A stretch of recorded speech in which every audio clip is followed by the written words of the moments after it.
Baik, Assalamualaikum warahmatullahi wabarakatuh. Perkenalkan, nama saya Farhidayat dengan NIM 216505125 dari kelas G atau kelas C angkatan 21. Baik, di sini saya akan mengerjakan tugas 1 cybercrime dan cyber law, yaitu review contoh kasus kejahatan cyber berdasarkan beberapa jenis kejahatan cyber. Baik, langsung saja.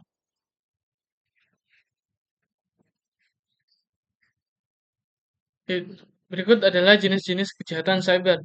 1. Pencurian identitas atau identity theft. 2. Phishing. 3. Malware. 4. Ransomware. 5. Peretasan atau hacking. 6. Serangan DDoS atau Distribute Denial of Service. 7. Pencurian kekayaan intelektual. 8. Pemalsuan. 9. Pornografi anak. 10. Cyberbullying. 11. Penyebaran informasi palsu. 12. Peretasan email. 13. Pengintaian. 14. Penggelapan. 15. Kejahatan keuangan online. 16. Pelanggaran privasi. 17. Pencurian akses. 18. Kejahatan seksual. 19. Pemerasan online. 20. Kejahatan sumber daya komputer. Baik, jenis-jenis kejahatan cyber. Pertama yaitu 1. Pencurian identitas atau identity theft. Seseorang mencuri informasi pribadi seseorang, seperti nomor kartu kredit atau informasi akun bank, untuk melakukan transaksi ilegal atas nama korban. Berikut contoh kasusnya. Kasus pertama yaitu ada pencurian data pengguna Peduli Lindungi. Lembaga Riset Cyber Indonesia mengungkapkan dugaan 3,2 miliar data aplikasi Peduli Lindungi bocor. Bahkan Bjorka menjual dengan harga 100.000 dolar Amerika, Amerika Serikat atau setara dengan 1,5 miliar menggunakan mata uang Bitcoin. Data itu terbagi dalam data pengguna, data vaksinasi, riwayat pelacakan, serta riwayat check-in pengguna aplikasi dengan memberikan sampel data, kata Ketua Lembaga Riset Cyber Indonesia, Pratama Persada. Bisa baca selengkapnya pada link di bawah ini. Lanjut ke contoh kasus kedua yaitu pencurian identitas untuk pinjaman online. Kasus kejahatan pencurian identitas atau menggunakan data orang lain dalam pengajuan pinjaman data daring online diungkap tim Subdit Cybercrime Polda Kalimantan Barat. Tersangka yakni Rusdi Hardianto, 36 tahun, dengan korban sekitar 80-an warga dan perusahaan berbasis aplikasi penyedia layanan pesawat serta hotel yang memiliki fasilitas paylater. Di Reskrimus Polda Kalbar, Kombes Pol Mahyudi mengatakan kronologi pengungkapan ini berawal dari adanya laporan masyarakat yang merasa dirugikan karena telah menjadi korban. Mereka merasa tidak pernah memanfaatkan jasa paylater atau pinjaman namun mendapat tagihan. Baik, lanjut ke contoh kasus ketiga yaitu wanita 24 tahun dipenjara 66 bulan atas pencurian identitas senilai 51,5 miliar. Pontianak, kasus kejahatan pencurian identitas atau menggunakan data orang lain dalam pengajuan pinjaman dana daring online atau diungkap tim Subdit 2 Cybercrime Polda Kalimantan Barat. Tersangka yakni Rusdi Hardianto, usia 36 tahun, dengan korban sekitar 80-an warga dan perusahaan berbasis aplikasi penyedia layanan pesawat serta hotel yang memiliki fasilitas paylater. Direkskrimus Polda Kalbar, Kombes Pol Mahyudi mengatakan bahwa kronologi pengungkapan ini berawal dari adanya laporan masyarakat yang merasa dirugikan karena telah menjadi korban. Mereka merasa tidak pernah memanfaatkan jasa paylater atau pinjaman namun mendapat tagihan. Baik, lanjut ke jenis kedua yaitu phishing. Phishing adalah pelaku yang mengirimkan email atau pesan palsu yang mengecoh korban untuk membagikan informasi pribadi seperti kata sandi atau nomor kartu kredit. Berikut contoh kasusnya. Yang pertama yaitu korban phishing nasabah BRI. Nah, ini terjadi di Malang yaitu seorang nasabah prioritas BRI di Malang, Jawa Timur bernama Sylvia Yap, usia 52 tahun menjadi korban phishing. Saldo rekeningnya hilang sebesar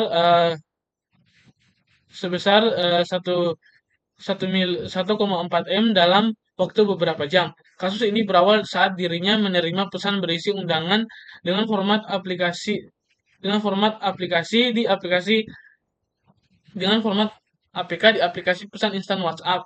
Saat itu ia pun mengklik dan membuka undangan tersebut hingga akhirnya banyak iklan yang muncul pada ponselnya. Dalam waktu beberapa jam, saldo di tabungannya terus berkurang. Bisa dibaca lanjutannya di link berikut. Baik, lanjut contoh kedua yaitu phishing berupa file APK. Sama seperti tadi, baru-baru ini ramai dibahas tentang modus penipuan terbaru, yaitu modus penipuan file PDF.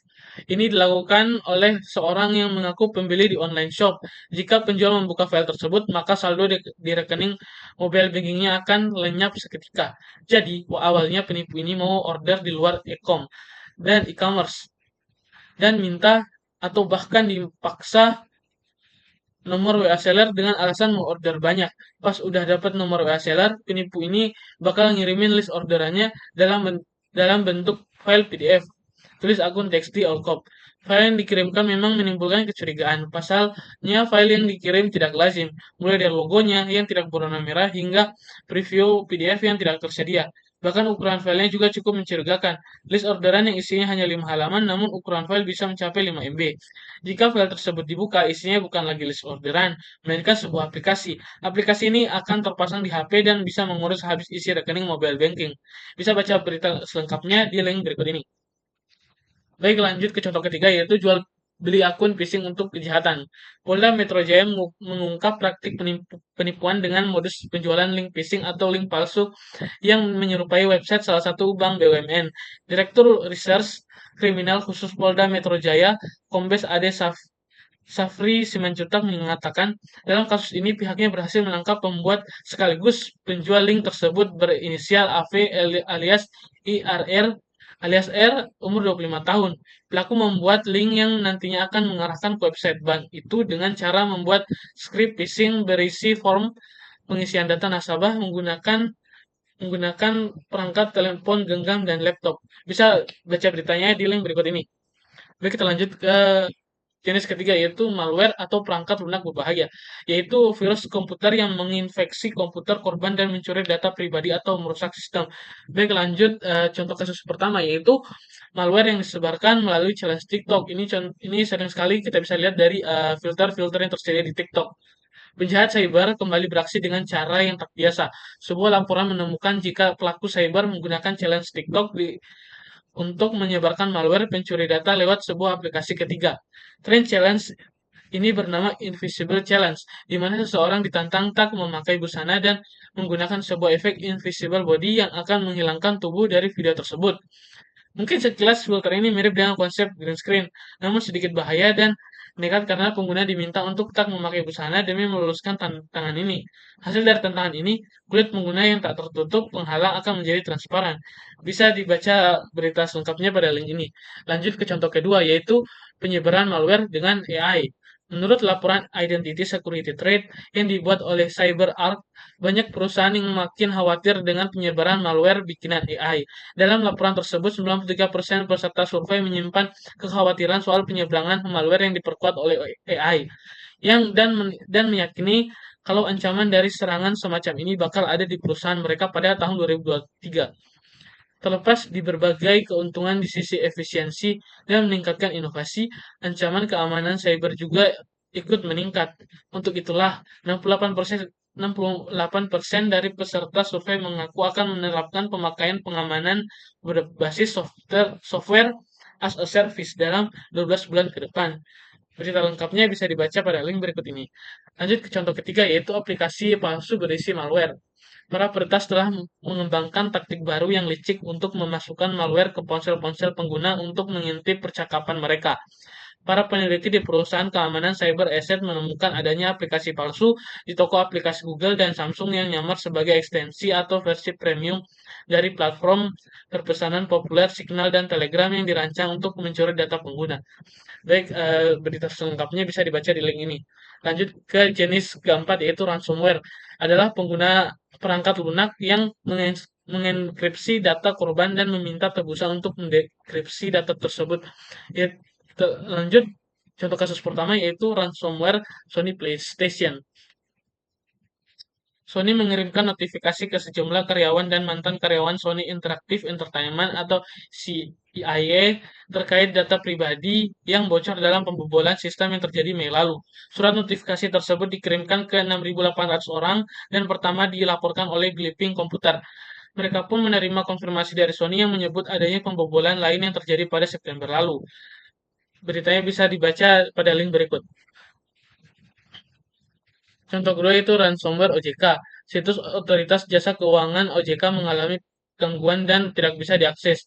Pihak OJK mengatakan sedang pemeliharaan pemeliharaan, namun pakar keamanan cyber menilai sebaliknya. Menurut informasi yang saya dapatkan, situs OJK terkena serangan ransomware, kata pakar cyber Vaksin.com, Alphonse Tanujaya kepada Detiknet. Berita selengkapnya bisa dibaca pada link. Lanjut, contoh ketiga yaitu ransomware Bank BSI. Yang baru-baru ini terjadi. Kelompok hacker Lockbit 3.0 mengaku sebagai dalang serangan cyber layanan Bank Syariah Indonesia atau BSI hingga tumbang berhari-hari. Pakar keamanan cyber mengungkapkan aksi geng ransomware tersebut. Chairman Pratama Persada mengungkapkan Lockbit 3.0 adalah geng ransomware yang mulai aktif beroperasi pada tahun 2019 dan sudah menjadi salah satu kelompok hacker yang menjadi ancaman di dunia. Saat menyerang server BSI, Lockbit 3.0 mengklaim berhasil mencuri 1,5 terabyte data pribadi dari server bank yang merupakan gabungan dari 3 bank anak perusahaan BUMN itu. Adapun Lockbit 3.0 memberi tenggat waktu sampai 15 Mei 2023 pada jam 9 malam. Apabila lewat dari waktu yang diberikan dan tidak diberikan tebusan, maka database akan dibocorkan. Baca berita selengkapnya pada link berikut ini. Lanjut, jenis kelima yaitu peretasan atau hacking, yaitu pelaku meretas situs web atau jaringan perusahaan untuk mencuri data atau merusak sistem. Lanjut ke contoh pertama yaitu peretasan channel YouTube DPR RI. Diretasnya akun YouTube DPR RI untuk menayangkan live streaming judi online sempat membuat kehebohan. Dan menurut pengamat, ini adalah hal yang memalukan. Menurut pakar keamanan cyber Vaksin.com, Alphonse Tanujaya, ini adalah hal yang memalukan. Tak cuma bagi DPR RI, tapi juga bagi warga Indonesia. Ini sangat memalukan bukan hanya bagi DPR RI, tetapi saya juga sebagai orang Indonesia jadi malu, kata Alphonse saat dihubungi Detiknet. Berita selengkapnya bisa dibaca pada link. Contoh berikutnya yaitu hacker bobol 1,4 miliar ke jari Malang. Polisi telah mengamankan seorang anggota sindikat hacker yang menguras rekening warga Lawang, Malang hingga miliaran rupiah. Pelaku adalah Gary Hari Wijaya, seorang kuli panggul berusia 35 tahun asal Palembang. Data yang diperoleh Detik Jatim menyebut Gary menguras rekening perempuan asal Lawang senilai 1,4 miliar. Dalam melancarkan aksinya, Gary menggunakan modus mengirim aplikasi APK undangan nikah melalui WhatsApp. Berita selengkapnya bisa dibaca pada link. Contoh ketiga yaitu adalah hack akun Instagram. Jakarta Polda Metro Jaya Polda Metro Jaya berhasil menangkap dua pemuda berinisial A 19 tahun dan MRP 21 tahun atas kasus tindak pidana pengancaman serta pemerasan dengan modus meretas hack akun Instagram korban. Telah berhasil mengungkap kasus dan melakukan penangkapan terhadap dua tersangka, kata Direktur Reskrimus Polda Metro Jaya Kombes Adi Safri Simanjuntak dalam keterangannya Minggu 13/8/2023. Berita selengkapnya bisa dibaca pada link. Lanjut ke jenis berikutnya yaitu serangan DDoS atau Distributed Denial of Service, yaitu sebuah kelompok pelaku meluncurkan serangan DDoS terhadap situs web atau jaringan, membuatnya tidak dapat diakses oleh pengguna yang sah.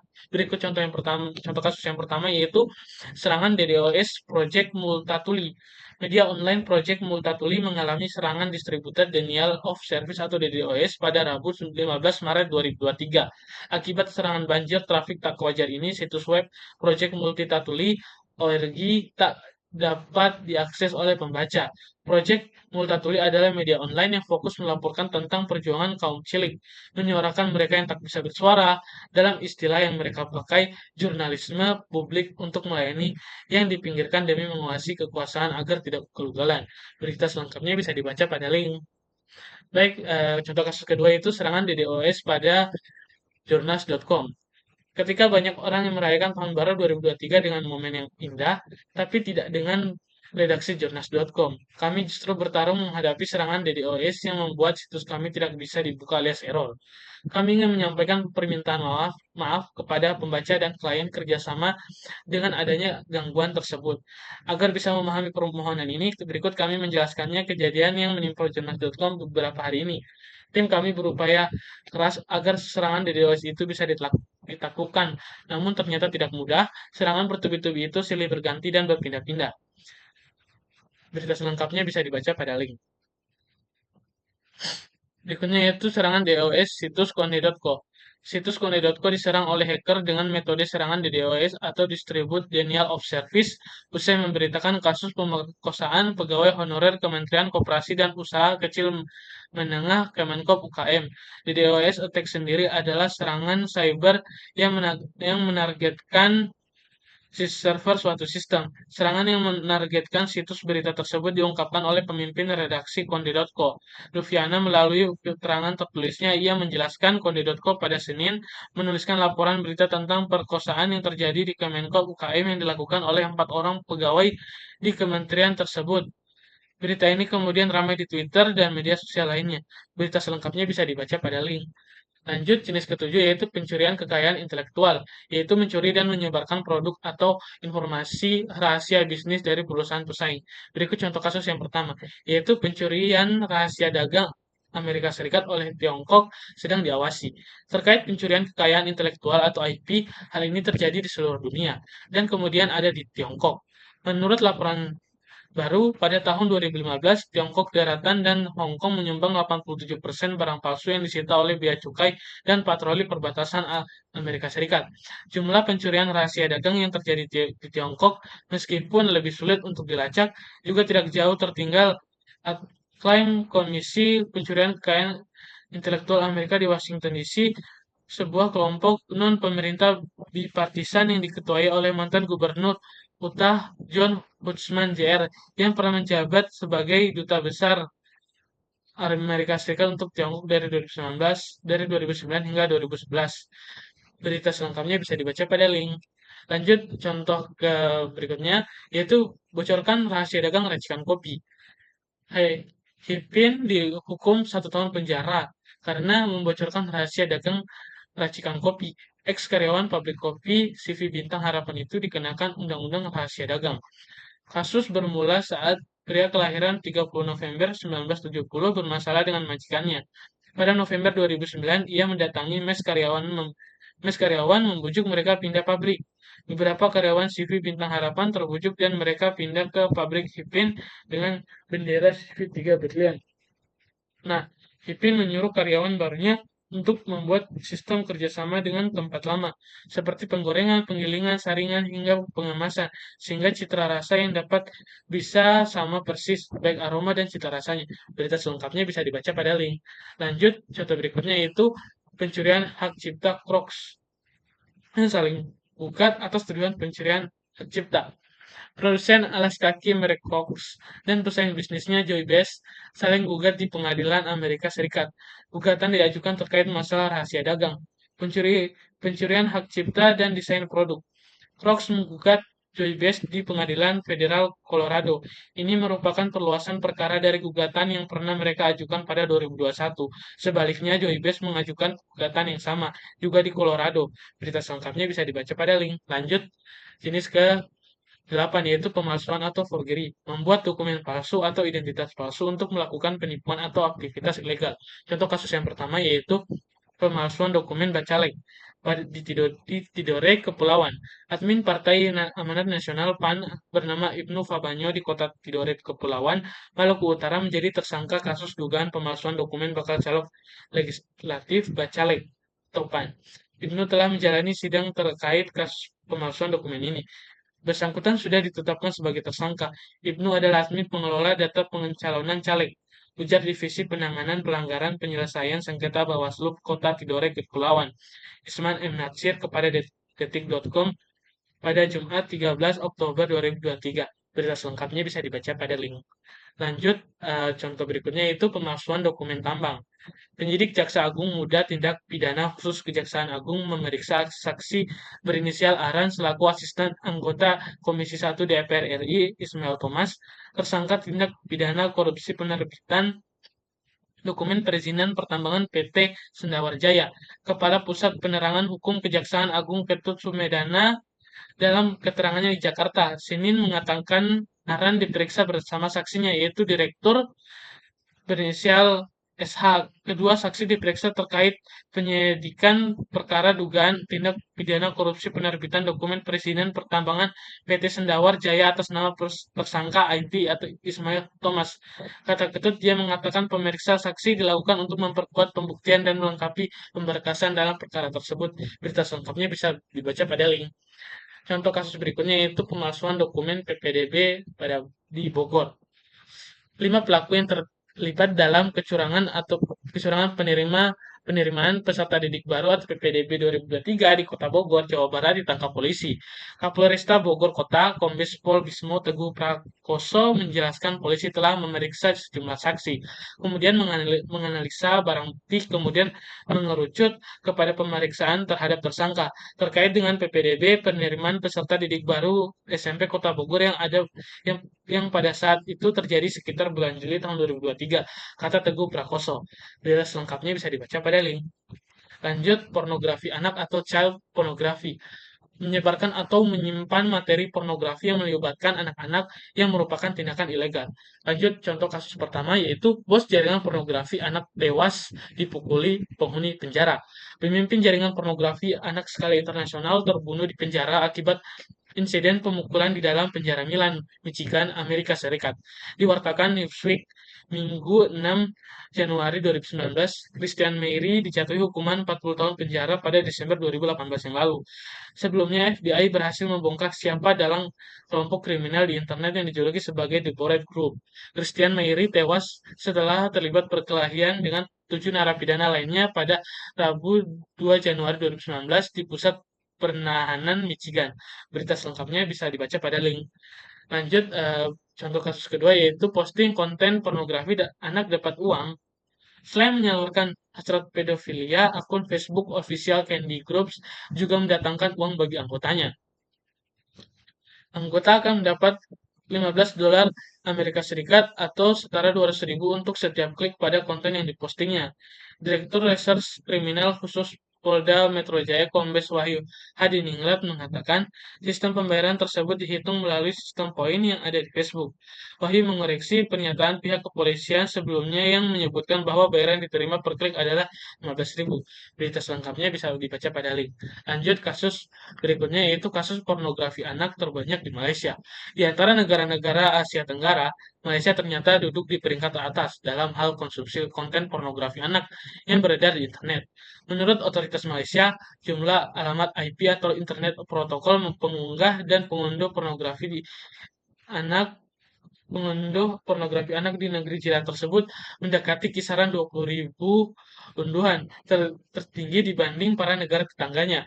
Hal tersebut diungkapkan oleh Asisten Komisioner Royal Malaysia Police, Ong Chin Lan dalam sebuah seminar tentang proteksi cyber untuk anak. Berita selengkapnya bisa dibaca pada link. Lanjut, jenis ke-10, yaitu cyberbullying atau pelecehan dunia maya, yaitu menghina atau melecehkan seseorang secara online dengan mengirim pesan atau konten merendahkan. Contoh kasus yang pertama yaitu cyberbullying Bowo Alpenliebel. Alpenliebel. Alpenliebel. Lewat aplikasi TikTok yang kini diblokir pemerintah, nama Bowo Alpenliebe mendadak terkenal di kalangan warganet Indonesia. Remaja bernama asli Prabowo Mondardo tersebut semakin tenar kala dirinya mengadakan meet and greet dengan para penggemarnya. Namun, ketenaran yang dimiliki Bowo kini lebih mengarah pada hujatan bahkan ancaman. Banyak yang merasa Bowo sok terkenal atau sok keren. Hal tersebut diakui oleh Bunda Bowo lewat program TV Pagi-Pagi Pasti Happy. Berita selengkapnya bisa dibaca pada link. Lanjut, contoh kasus kedua yaitu cyberbullying oleh ibu sendiri. Cyberbullying atau perundingan di internet biasanya dilakukan oleh akun anonim kepada korban yang tidak saling mengenal. Namun, kejadian satu ini mencengangkan karena pelakunya adalah ibu sendiri. Kendra Gaelicari melakukan tindakan yang membuat publik tak habis pikir. Wanita asal Michigan, Amerika Serikat ini didakwa setelah diduga melecehkan putri sendiri dan kekasih putrinya secara online menggunakan identitas palsu. Berita selengkapnya bisa dibaca pada link di bawah ini. Lanjut, contoh kasus ketiga yaitu cyberbullying Amanda Todd.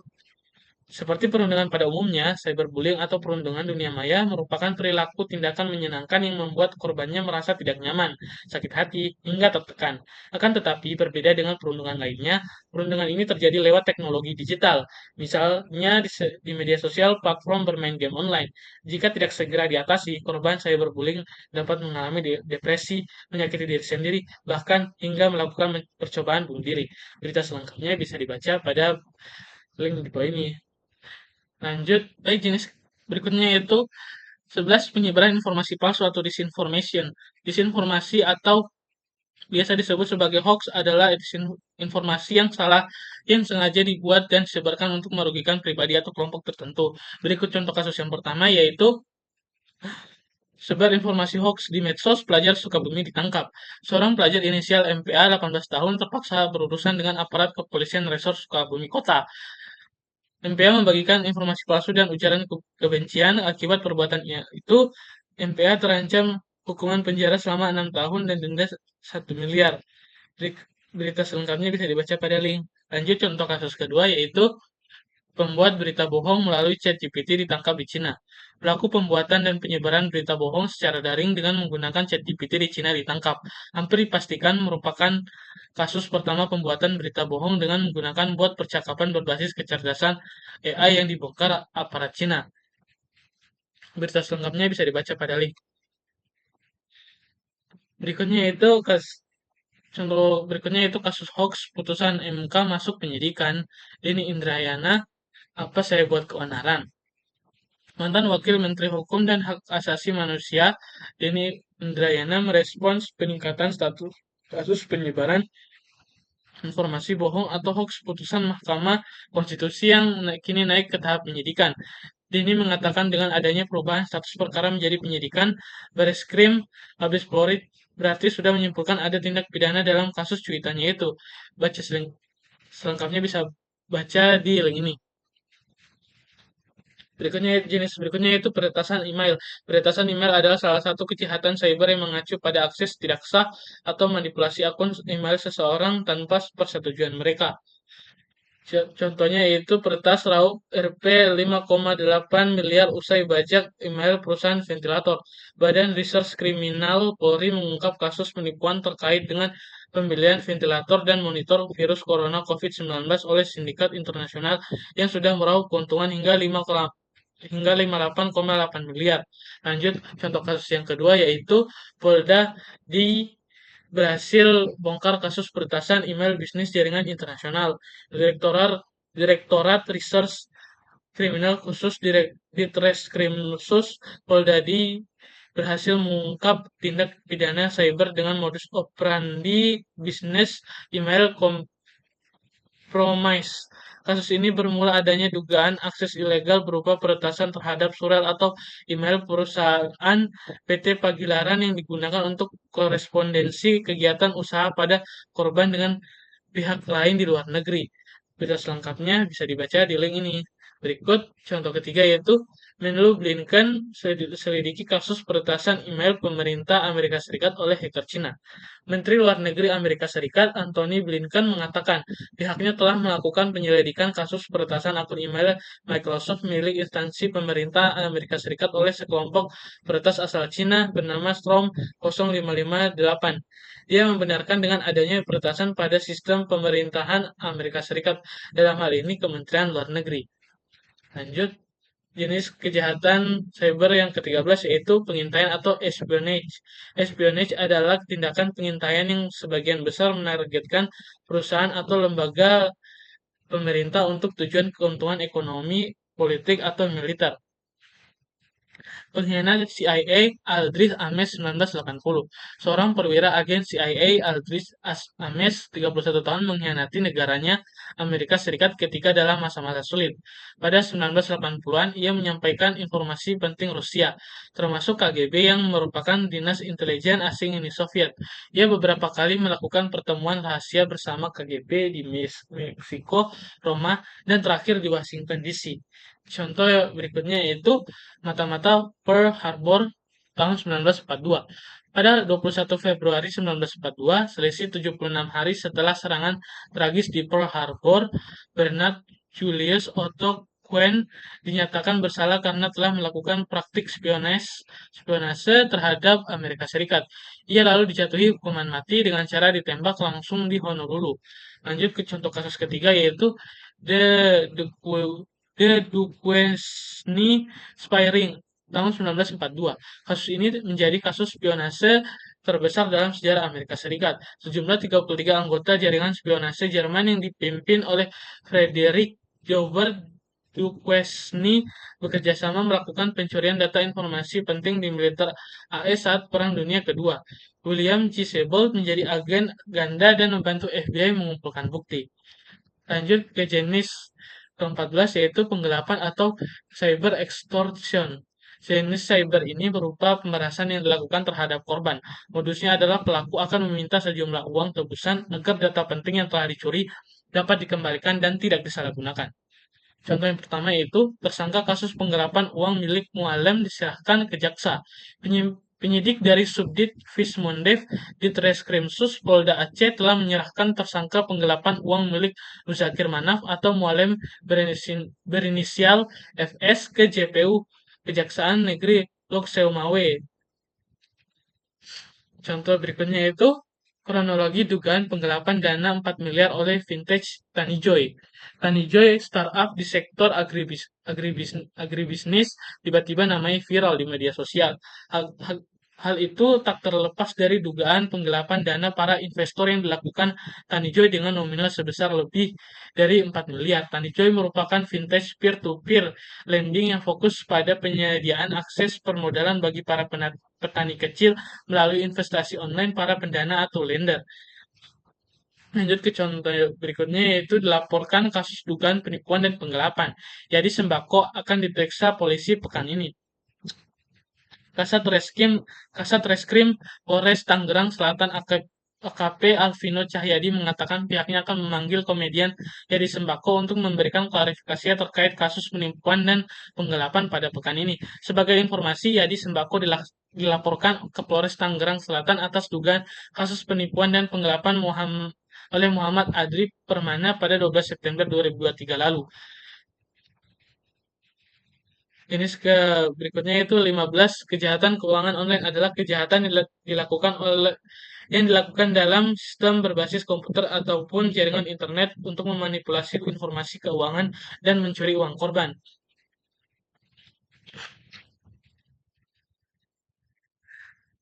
Hendak pinjam 100 juta via online. Andi malah tertipu 10 juta. Satuan Reserse Kriminal Polres Luwu Utara, Sulawesi Selatan berhasil mengungkap penipuan berkedok pinjaman online yang merugikan korban, Andi Tenri, hingga 10 juta. Kedua tersangka yakni Jihad alias Bonet alias Hadi Sudarsono dan Ferdiansa alias Gandhi Syafaat Rahmat. Keduanya adalah warga Kecamatan Malangke Barat, Kabupaten Luwu Utara. Lanjut, contoh kasus berikutnya yaitu jasa keuangan di Asia Pasifik paling diincar kejahatan cyber. Perusahaan cloud Akamai Technologies mengungkap bahwa layanan jasa keuangan di Asia Pasifik dan Jepang menjadi industri yang paling diincar serangan cyber di dunia. Dalam laporan berjudul The High Stakes of Innovation, Attack Trends in Financial Service, Akamai mengungkap ada sebanyak 3,7 miliar serangan yang terjadi pada sektor industri ini pada kuartal 2 2022 hingga kuartal 2 2023. Lanjut, kasus berikutnya itu Crazy Rich di kasus investasi bodong bikin rugi triliunan. Siapa sih yang tidak kenal Indra Kents? Kejahatan keuangan kini semakin marak melalui dunia maya. Tak jarang kejahatan ini dilakukan oleh sosok berpengaruh atau biasa disebut influencer media sosial. Hal tersebut membuat OJK mengupayakan suatu regulasi yang mengatur aktivitas promosi usaha jasa keuangan oleh influencer Indonesia. Sejumlah diskusi dan studi banding pun dilakukan untuk menyusun regulasi ini. Berikutnya yaitu jenis kejahatan cyber yang ke-16, yaitu pelanggaran privacy. Merupakan bentuk penyalahgunaan akses data pribadi orang lain yang melawan hukum yang mengganggu hak privasi individu dengan cara menyebarkan data pribadi tanpa seizin yang bersangkutan.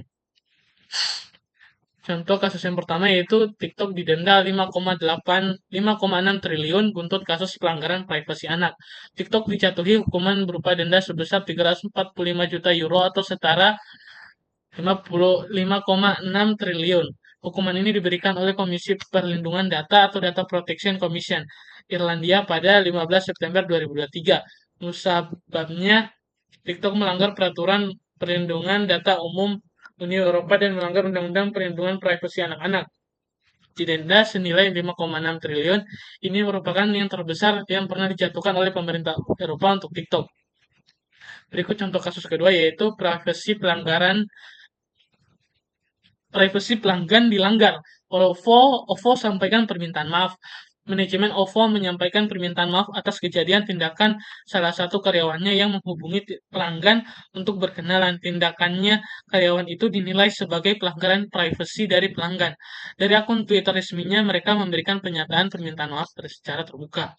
Berikutnya yaitu contoh kasusnya, hasil penelitian UGM ungkap pelanggaran privasi dan risiko gugatan dari akun medsos kampus cantik. Riset Sosial Humaniora PKM RSH Fakultas Hukum Universitas Gadjah Mada meneliti fenomena akun media sosial kampus cantik. Dalam penelitian bertajuk Perlindungan Data Pribadi bagi Mahasiswi dalam Akun Kampus Cantik, terungkap kerap terjadi pelanggaran privasi di foto yang diunggah akun media sosial itu. Dari 23 mahasiswa yang terunggah pada 2021, di 5 akun kampus cantik paling banyak pengikutnya di Indonesia. 5 mahasiswi mengonfirmasi tidak dimintai izin atau menunggu benar-benar mendapatkan persetujuan, ujar Ketua Tim Peneliti Wafik Aziza Fadila dalam keterangan tertulis Humas UGM. Lanjut jenis ke-17, yaitu pencurian akses atau unauthorized access. Unauthorized access adalah tindakan melakukan akses tanpa izin yang cenderung menjadi sebuah ancaman terhadap kepemilikan suatu pihak. Ungkap kasus pencurian bermodus ilegal akses, polisi tangkap seorang mahasiswi.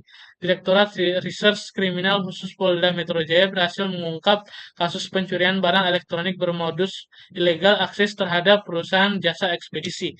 Lanjut contoh kasus berikutnya yaitu Polda Sulut dalami kasus pencurian data elektronik oleh salah satu aplikasi pinjaman online. Direktorat Reskrimus Polda Sulut melalui Subdit 5 Cyber melakukan pengungkapan kasus dugaan tindak pidana pencurian data di bidang informasi dan transaksi elektronik. Pengungkapan kasus ini berdasarkan laporan seorang warga di SPKT Polda Sulut pada tanggal 30 November 2022. Lanjut contoh kasus berikutnya, 5 pemuda diringkus polisi usai mencuri ratusan tiang akses internet milik perusahaan. Tim 1 Opsenal Subdit 3 Jabtanras di Treskrimum Polda Babel membekuk 5 pemuda pencuri 100 tiang akses internet milik PT Iforte Solusi Infotex pada Agustus lalu. Jenis kejahatan berikutnya yaitu yang 18, kejahatan seksual atau sexuality cybercrimes. Dapat secara sederhana didefinisikan sebagai pelecehan seksual yang terjadi terutama melalui internet. Contoh kasus yang pertama yaitu polisi bekuk PSK gay yang peras pelanggannya pakai video hubungan intim. Tim Cybercrime di Krimsus Polda Jawa Timur membekuk Supriyadi, warga asal Tuban yang melakukan pekerja seks komersial sesama jenis atau gay. Diduga karena melakukan pengancaman dan pemerasan. Lanjut contoh kasus berikutnya, kasus pelecehan terhadap perempuan secara online. Dalam dunia virtual masa ini, banyak anak dan remaja perempuan yang dilecehkan serta mengalami kekerasan berbasis gender online. Sebuah survei dari Plan Internasional yang melibatkan 14.000 anak perempuan berusia 14-25 tahun di 22 negara termasuk Brasil, Benin, Amerika Serikat, dan Indonesia menunjukkan bagaimana pelecehan yang mereka alami di platform media sosial mendorong mereka untuk keluar dari ruang maya. Lanjut, kasus berikutnya yaitu pelecehan seksual lewat platform komunikasi online marak terjadi sepanjang pandemi. Jenis kejahatan ke-19 yaitu pemerasan online atau online blackmail. Jenis cybercrime ini berupa pemerasan yang dilakukan terhadap korban. Modusnya adalah pelaku akan meminta sejumlah uang tebusan agar data penting yang telah dicuri dapat dikembalikan dan tidak disalahgunakan. Contoh kasus yang pertama yaitu blackmailing makin marak. Gadis 19 tahun diperas 2 juta, diancam sebar video dan foto pribadi. Contoh yang kedua yaitu artis Hasninda Ramadhani kena teror blackmail, pelaku ancam sebarkan video shoot. Contoh ketiga yaitu pinjol, mengungkapkan cara kerja aplikasi pemberi utang yang memeras nasabah dengan foto-foto bugil. Jenis kejahatan yang ke-20 yaitu kejahatan sumber daya komputer, yaitu menggunakan sumber daya komputer orang lain tanpa izin guna untuk mendapatkan suatu keuntungan. Contoh kasus pertama yaitu waspada, penipuan investasi aset kripto di media sosial. Contoh kasus kedua yaitu serangan crypto jacking melesat hingga 8.500%. Contoh kasus ketiga yaitu waspada, kerugian 1 dolar M